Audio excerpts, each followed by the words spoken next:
Last video में हमने देखा जब डैक्लन और एरिका बगीचे में टहल रहे होते हैं तभी उनकी मुलाकात ड्यूक ओडियन से हो जाती है और फिर उनके बीच बातचीत स्टार्ट होती है। अब आगे डैक्लन ड्यूक ओडियन से पूछता है, क्या आपकी नज़र में कोई ऐसी लड़की है जो मेरी महारानी बन सके?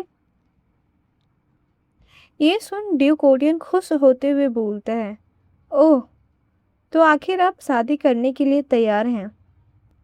हाँ, मेरी नज़र में आपके लिए काफ़ी अच्छी लड़की है। ड्यूक ओडियन की बात कंप्लीट भी नहीं होती, टैकलन एरिका की तरफ मुड़ते हुए बोलता है, क्लोए, तुम्हारा क्या ख्याल है? तुम्हें कोई परेशानी तो नहीं अगर मैं शादी करूँ तो? पर फिर मेरे पास ज़्यादा वक्त नहीं होगा तुम्हारे साथ बिताने के लिए। ये सुन क्लोए शॉक्ड होते हुए बोलती है, तुम मुझसे क्यों पूछ रहे हो ये सब? फिर डैकलन एरिका को नोआ के हाथ से लेते हुए बोलते हैं, क्लोए, तुम नहीं चाहती कि मैं शादी करूं? फिर डैकलन क्लोए को पैट करते हुए बोलता है, अगर तुम्हें ये पसंद नहीं तो मैं कोई जल्दीबाजी नहीं करूंगा। मेरे लिए तुम सबसे बढ़कर हो। ड्यूक ओटियन गुस्साते हुए सोचता है, ये बदतमीज लड़का। फिर नॉर्मल होते हुए बोलता है, महाराज, राज परिवार में आप इकलौते लड़के बचे हैं। राजसत्ता पर किसी भी वक्त खतरा आ सकता है। अफवाहें तो ये भी हैं कि राजकुमारी की वजह से आप अपनी चमक खोते जा रहे हैं। इसलिए मुझे बहुत फिक्र हो रही है।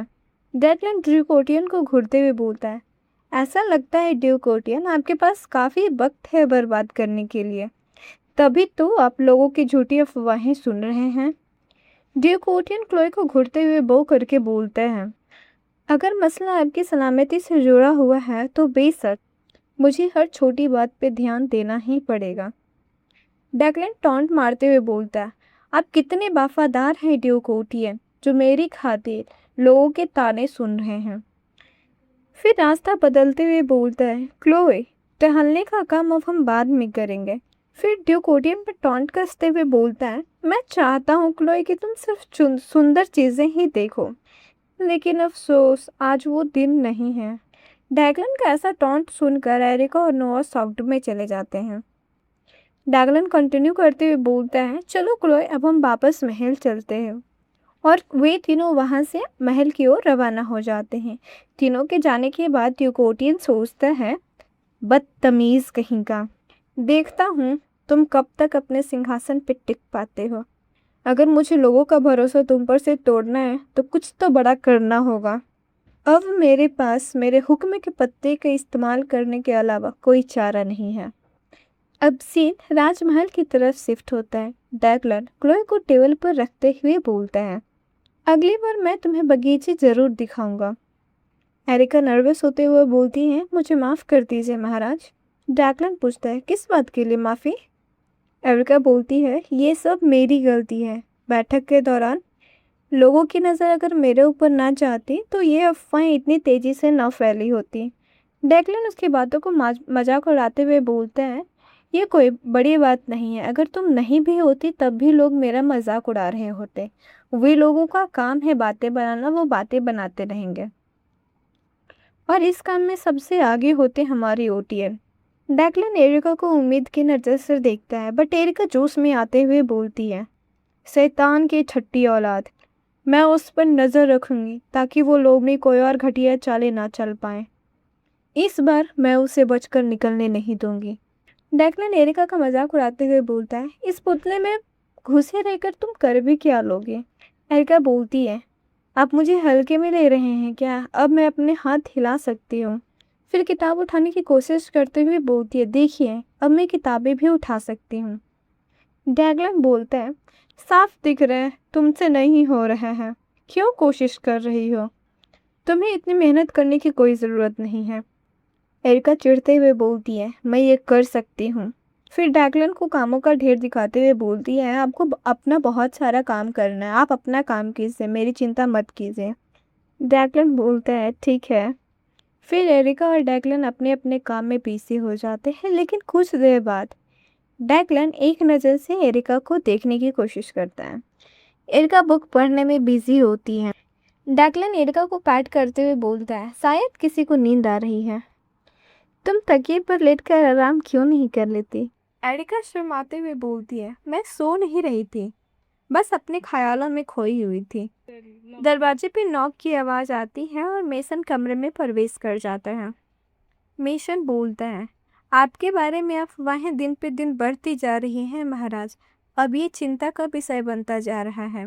डैगलन बोलता है, ये बातें ओटियन ने भी अभी मुझसे बताई है जब मैं बगीचे में टहलते वक्त उससे मिला था।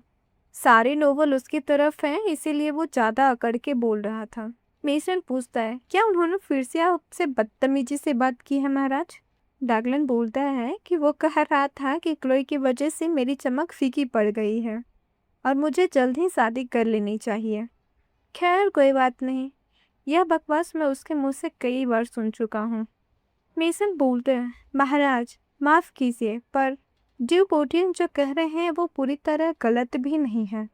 अगर आप शादी कर लेते तो ये अफवाहें अपने आप खत्म हो जाती।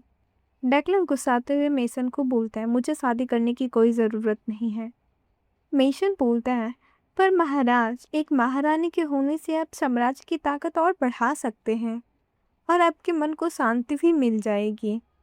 डैकलन गुस्से में बोलता है, सब बेकार की बातें हैं। जिस लड़की से भी मैं शादी करूंगा उसका परिवार मेरे लिए मुसीबतें ही बढ़ाएगा। जैसे ही वह लड़की एक बेटा पैदा करेगी सब लोग मेरे जान लेने पे उतारू हो जाएंगे। ये सब एक जैसे हैं, मैं किसी पे भरोसा नहीं कर सकता। एरिका सोचते, क्या इसे किसी पे भरोसा नहीं है? लेकिन मेसन भी तो कोई गलत बात नहीं कर रहा। सबसे ज़्यादा अगर डैकलन की कोई परवाह करता है तो वो है मेसन, इसलिए तो वो उसे समझाने की कोशिश कर रहा है। शायद डैकलन को कोई ऐसे इंसान की ज़रूरत है जिस पे वो भरोसा कर सके, या फिर किसी ऐसे इंसान की जिससे वो प्यार करना और प्यार बांटना सीख पाए। ये चीज़ें शायद अभी कठिन हो, पर अगर मैं ओरिजिनल स्टोरी में कुछ बदलाव कर दूं तो शायद ये पॉसिबल हो। फिर मेसन बोलता है, हेलो सम्राज और टियारा सम्राज ने कहा है कि राजकुमारी के जन्मदिन पर वे अपने प्रतिनिधि भेजेंगे। ये सुन एरिका सोचती है, क्या क्लोई के जन्मदिन की दावत उसकी याद में नहीं बल्कि उसके जन्मदिन पर? उफ, एक तो पहले से ही इसके बारे में काफ़ी बुरी अफवाहें फैली हुई है। इसे इसे इस जन्मदिन की दावत से कुछ हासिल नहीं होगा, उल्टा अफवाहों को और हवा मिल जाएगी। एरिका यह सोच ही रही होती है तभी डैकलन बोलता है, ठीक है मेसन, अगर तुम्हें और कुछ नहीं कहना तो तुम जा सकते हो। मेसन वो करते हुए बोलता है, जी महाराज। मेसन के जाने के बाद एरिका बोलती है, महाराज। डैकलन पूछता है, क्या बात है? एरिका हेजिटेट करते हुए पूछती है, क्या आपके लिए राजकुमारी क्लोई की जन्मदिन की पार्टी रखना ज़रूरी है? माहौल में सडन चेंज। डैकलन गुस्साते हुए बोलता है, क्या कहा तुमने? एरिका डरते डरते पूछती है, मैंने कहा, क्या आपको सच में राजकुमारी के जन्मदिन के लिए दावत रखना ज़रूरी है? डैकलन गुस्साते हुए बोलता है, ये सवाल तो उठना भी नहीं चाहिए था। ये सुन एरिका फ्लिंच हो जाती है। डैकलन कंटिन्यू रखता है, जन्मदिन की दावत किसी भी कीमत पर रद्द नहीं की जाएगी। ये साल में एक ही बार आता है। हाँ, बस एक ही दिन जब लोग क्लोई को याद कर सकते हैं। तभी एरिका बोलती है, महाराज, मैं ये नहीं कह रही कि आप राजकुमारी क्लोई को भूल जाइए, पर फिर वो सोचती है, मैं इससे क्या कहूँ?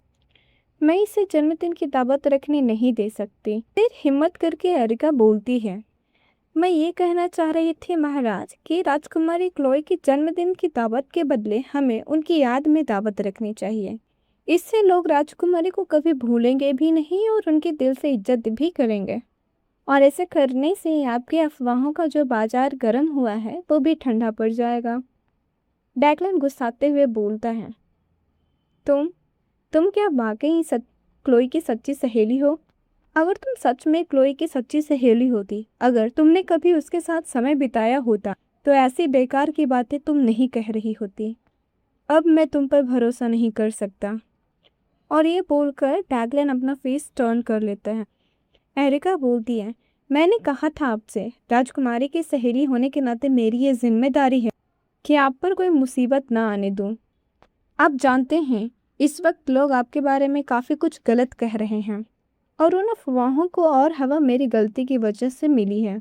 अगर इस हालात में आपने राजकुमारी के जन्मदिन की दावत रखी तो अफवाहें न सिर्फ हमारे साम्राज्य में फैलेगी बल्कि उसकी लपटें दूसरे साम्राज्य तक फैल जाएगी, जिससे आपकी पकड़ दूसरे साम्राज्य पे कमजोर हो जाएगी महाराज।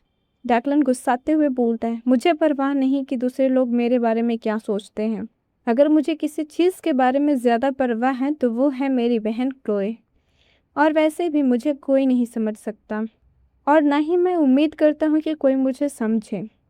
यही बात तुम पर भी लागू होता है। मेरे काम में दखल मत दो। ये सुन एरिका पूरे तरीके से टूट जाती है। फिर एरिका सोचती है, इसने मेरा पूरा दिमाग खराब करके रखा है। फिर भी मुझे लगा था कि मैं उसके करीब आ गई हूँ, लेकिन सिर्फ मैं ही सेक चिल्ली बन रही थी। मैं जानती थी अपने जख्मों को दफन करके रखने वाले इंसान से दिल खोलकर बात करना आसान नहीं होगा। अगर मैं उसके तरफ हिम्मत करके एक कदम बढ़ाऊं तो वो 2 कदम अपने आप पीछे ले लेगा। किसी को भी ये पसंद नहीं कि उसे कोई दर्द पहुंचाए। मुझे इसके लिए बुरा लग रहा है पर गुस्सा भी आ रहा है। मैं यहाँ से चली जाना चाहती हूँ। डेक्लन एरिका को गुस्से में कुछ कहने ही वाला होता है कि एरिका अपने रियल रूप में आ जाती है। एरिका सोचती है, मैं फिर से बाहर कैसे आ गई। डेक्लन एरिका की तरफ हाथ बढ़ाते हुए पूछता है, ये कैसे हुआ, तुम फिर से बाहर कैसे आ गए। जिससे एरिका डरकर पीछे हट जाती है और टर्न होकर बाहर चली जाती है। डेक्लन वहीं खड़ा रह जाता है। डेक्लन सर पे हाथ रखते हुए सोचता है, उफ, कहीं मैंने उससे ज़्यादा सख्ती से तो बात नहीं कर ली। पर जो भी हो, उसे इस तरह अकेले बाहर नहीं जाना चाहिए। वो महल से पूरे तरीके से वाकिफ भी नहीं है। फिर वह खिड़की के पास जाकर बाहर देखते हैं। एरिका बगीचे में टहल रही होती है। एरिका गार्डन में फ्लोट करते हुए सोचती है, मैं अपने गुस्से पे काबू नहीं रख पाई उस समय, लेकिन मैं इस हालात में भी नहीं हूँ कि मैं कहीं चले जाऊँ। आखिर अगर मुझे लौटकर उसके पास जाना ही होगा। फिर खुद को ठीक करते हुए बोलती है, 1 मिनट, देखा जाए तो उसकी गलती थी, मेरी नहीं। फिर मैं क्यों जाऊँ उसके पास गिड़गिड़ाते हुए। फिर सोचती है, लेकिन मुझे उसके लिए बुरा भी लग रहा है। एक मौका और देकर देखती हूँ उसे। अब बस बहुत हो गया। जब मैं लौट कर जा रही थी तभी उसे रोक लेना चाहिए। फिर पलटते हुए बोलती है, भाड़ में जाए, मैं अपने कदम वापस नहीं लेने वाली, मैं नहीं जाऊँगी वापस। उसे भी मेरे बारे में सोचना चाहिए। हाँ, लेकिन मुझे नहीं लगता कि वो ऐसा करेगा। खैर, जो भी हो, मैं कुछ देर बगीचे में टहल ही लूँ।